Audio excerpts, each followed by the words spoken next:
전의 쇼츠에서 이어집니다. 실종 선고를 통한 사망 시기는 일반 실종, 특별 실종의 기간이 만료한 날입니다.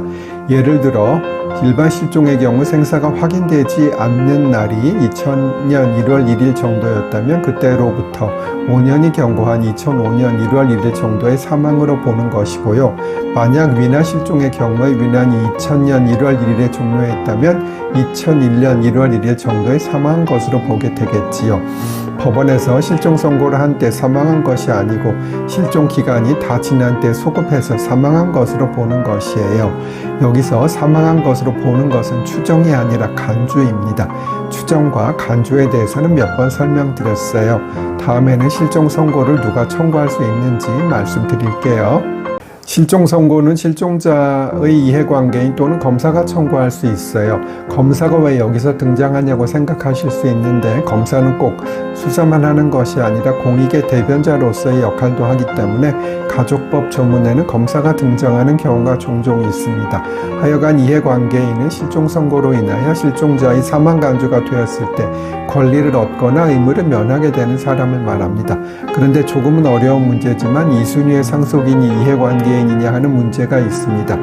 판례에 의하면 부재자의 자매로서 이순위 상속인에 불과한 자는 부재자에 대한 실종 선고의 여부에 따라 상속 지분에 차이가 생긴다고 해도 이는 부재자의 사망 간주 시기에 따른 간접적인 영향에 불과하고 부재자의 실종 선고 자체를 원인으로 한 직접적인 결과는 아니므로 부재자에 대한 실종 선고를 청구할 이해관계인이 아니라고 해요. 모르셔도 됩니다. 전의 쇼츠에서 이어집니다. 실종 선고는 실종자의 생사가 불분명해 사망 간주를 하는 절차이므로 이를 까다롭게 하고 있어요. 청구인이 실종 선고를 청구하면 사실 여부를 확인하기 위해 법원에서는 주민조회, 범죄 경력조회, 출입국 사실조회 등을 해서 실종자를 찾게 됩니다. 이런 것들을 통해 법원은 실종이 맞는지 판단을 하겠지요. 그리고 이런 것을 통해서 실종이 맞다고 판단해도 바로 실종 선고가 되는 것은 아닙니다. 6개월 동안 공시최고 절차를 거쳐야 하기 때문이에요. 그 기간 동안 아무런 신고가 들어오지 않아야 법원은 실종 선고를 하게 되고요. 그렇기 때문에 실종 선고 절차는 전에 사실 확인 절차, 공시최고에 걸리는 시간을 고려하면 적어도 1년에서 1년 6개월 정도 걸리게 되는 것이에요. 다음에는 실종 선고 효과에 대해 설명드릴게요. 전의 쇼츠에서 이어집니다. 민법은 실종 선고의 효과로 사망한 것으로 본다라고 규정하고 있어요. 즉 사망으로 간주합니다.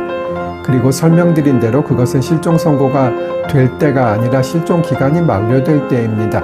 만약 감남이 외국에 2001년 1월 1일에 갔는데 한국에 있는 아내와 마지막으로 2002년 1월 1일 통화했고 그 후에 연락이 두절되었으며 그 후 부인이 늘려가 2020년 1월 1일 실종 선고를 청구해서 2022년 1월 1일 실종 선고를 법원으로부터 받았다면 마지막으로 살아있음이 확인된 2002년 1월 1일부터 5년의 일반 실종 기간이 경과한 2007년 1월 1일경 사망한 것으로 간주되는 것이에요.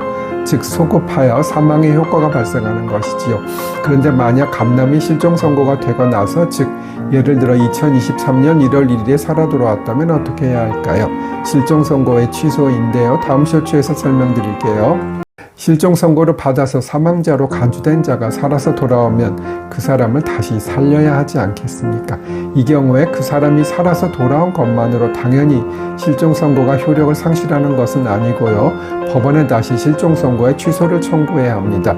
이때는 본인 이해관계인 또는 검사의 청구에 의해 실종 선고를 취소하게 되어 있고요. 실종 선고의 청구권자에는 본인은 없는데 취소 청구권자에는 본인이 있고요. 이것은 당연한 것이겠지요. 행방불명된 사람이 실종 선고 청구를 할 수는 없는 노릇이니까요. 만약 실종 선고를 원인으로 해서 상속이 개시되었거나 보험금이 청구되었다면 상속 재산이나 보험금이 남아있는 한도에서 받은 사람은 반환해야 하고요. 만약 실종자가 살아있는 것을 알고 상속을 진행했다면 즉 예를 들어 생존 사실을 알고 상속 재산을 가로챈 경우에는 이익을 붙여서 반환해야 합니다.